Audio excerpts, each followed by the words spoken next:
নমস্কার বন্ধুরা, আপনাদের সবাইকে স্বাগত জানিয়ে আজকের ভিডিও শুরু করছি। আজকে বাড়ির সবার পছন্দের লতি আর চাপা শুটকি দিয়ে একটি মজাদার রেসিপি বানিয়ে আপনাদের সঙ্গে শেয়ার করব। প্লিজ বন্ধুরা, ভিডিওটি প্রথম থেকে শেষ পর্যন্ত দেখার জন্য অনুরোধ থাকলো। চলুন তাহলে দেখে নেওয়া যাক কিভাবে তৈরি করছি। বন্ধুরা দেখুন, আমি আগের থেকেই লতিগুলো কেটে পরিষ্কার করে নিয়েছি। লতিগুলো এরকম লম্বা লম্বা করে কেটে নিয়েছি। এখানে 500 গ্রাম লতি আছে। দেখুন বন্ধুরা, আমি এখানে 6টি চাপা শুটকি নিয়েছি। এই চাপা শুটকিগুলো দিয়েই লতির তরকারি বানাবো। আর এই চাপা শুটকিগুলো কিন্তু এই গরমের দিনেই পাওয়া যায়, শীতকালে পাওয়া যায় না। নতুন লতা আর নতুন চাপা শুটকি দিয়ে বানাবো লতির তরকারিটি। গ্যাসটা ধরিয়ে একটি কড়াইয়ে জল গরম করে নিয়েছি। এবারে লতিগুলোকে একটু ভাপিয়ে নেব। এবারে দিয়ে দিচ্ছি সামান্য একটু লবণ। লবণটা দিয়ে ভালো করে লতির সঙ্গে মিশিয়ে দিচ্ছি। এবারে কিছুক্ষণ চাপা দিয়ে ভাপিয়ে নিব। কিছুক্ষণ চাপা দিয়ে ভাপিয়ে নিলাম। এবারে চাপাটা খুলে দিচ্ছি। দেখুন বন্ধুরা, লতিগুলোকে কিছুক্ষণ সময় ধরে ভাপিয়ে নিয়েছি। ভাপানো হয়ে গেল। এবারে জলটা ঝরিয়ে নিব। একটি ছাকনার উপরে ঢেলে নিচ্ছি।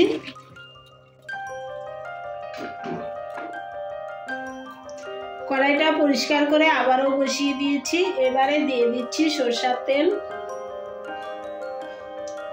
তেল গরম হয়ে গেল। এবারে দিয়ে দিচ্ছি থেতো করে রাখা রসুন।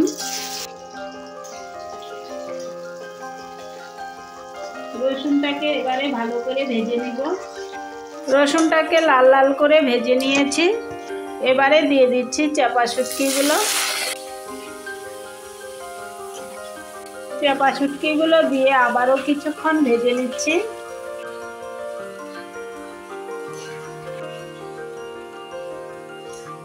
চাপা শুটকি থেকে সুন্দর একটি সেন্ট বেরিয়েছে। এবারে দিয়ে দিচ্ছি ভাপিয়ে রাখা লতিগুলো।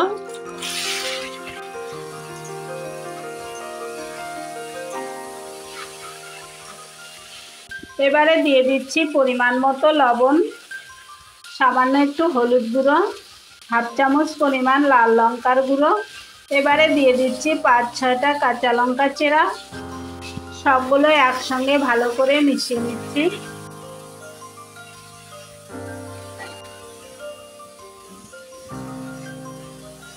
লতি রান্না করতে খুব বেশি সময় লাগে না। বন্ধুরা, গরম গরম ভাতের সঙ্গে এরকম লতির তরকারি থাকলে কিন্তু দারুণভাবে জমে যাবে। আপনারাও এই রেসিপিটি একবার ঘরে ট্রাই করবেন। খেতে কিন্তু দারুণ টেস্টি হয়। কিছুক্ষণ সময় ধরে ভালো করে মিশিয়ে নিয়েছি। এবারে দিয়ে দিচ্ছি ফুটিয়ে রাখা জল।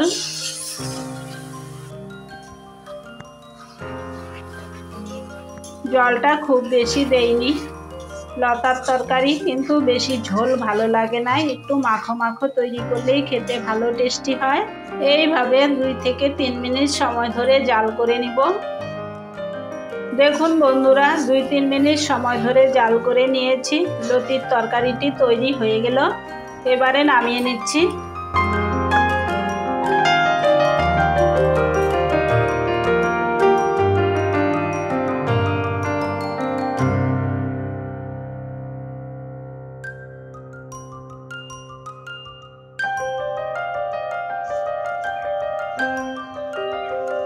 তো বন্ধুরা, এই লতির রেসিপিটি দেখে কেমন লাগলো অবশ্যই কমেন্ট বক্সে জানাবেন। আর আমার চ্যানেলটিকে লাইক, শেয়ার, কমেন্ট, সাবস্ক্রাইব করে রাখার জন্য অনুরোধ থাকলো। অনেকক্ষণ ধরে ভিডিওটি দেখার জন্য আপনাদেরকে জানাই অনেক অনেক ধন্যবাদ। আজকের মতো এই পর্যন্তই। ভালো থাকবেন, সুস্থ থাকবেন। আবারও দেখা হবে নতুন কোনো রেসিপি নিয়ে। ধন্যবাদ।